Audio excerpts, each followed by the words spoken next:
Annette, a lot has changed in the game since you played the game, but let's go back to your heyday when you were, I think, number 6 in the world and won a host of top tournaments. How was it then compared to now? Hello, Bruce. Yes, things have certainly changed a lot. And, when I see all these young kids playing, and they're playing incredible tennis, and they're so athletic, and they have to be so fit, then the memories come back. And I think we really had good days in those old days. Administratively, everything has changed unbelievable, and they've got so much more going for the players.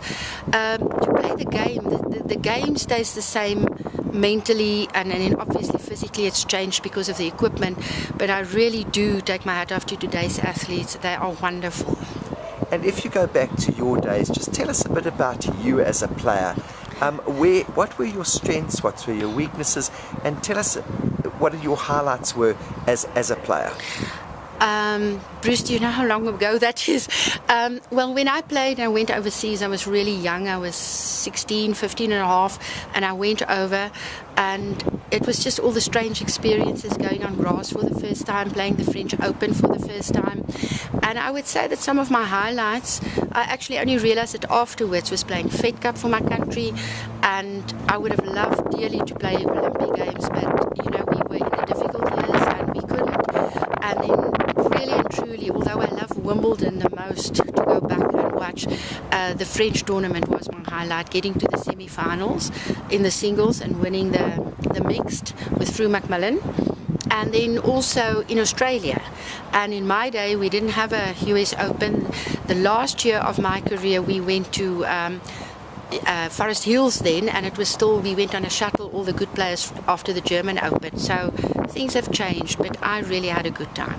Now, if you go back to those days when you played and you look at your competitors, who to you was the best player of that day? Undoubtedly, Billie Jean King. She was just so, you get so overawed when you played against her because she was in your face all the time. She was the most magnificent player. And then I had really a lot of respect for Margaret Smith, which is now Margaret Court.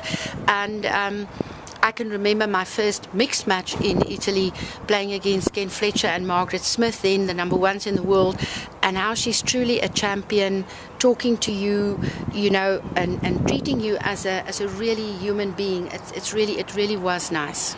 Now look at today's players. Have you got any favourites today? Oh yes, I have. I'm totally a Nadal fan. When he loses the match, I put the TV down and I only recover 2 days later. So I just think he's so vibrant. He works really hard. He stayed human. For me, he's a really good role model, and I do respect Federer as well. I think he's great, but Nadal is like the ultimate for me. And then right from the start, Maria Sharapova. I really take my hat off to her as well. Now, you've been coaching obviously since your retirement, and you've seen some junior tennis players coming through the system. What is your simple advice to kids that are good, that could have a career in tennis, from someone who has played it at the highest level? Well, yes, that is difficult, but my point of view is that there is too much going on. They're too busy with points. They're too busy with beating this one. And the simple thing is to just make a pathway, get your goals ready, stick to your game plan, and you don't have to win all the time. You don't have to play all the tournaments.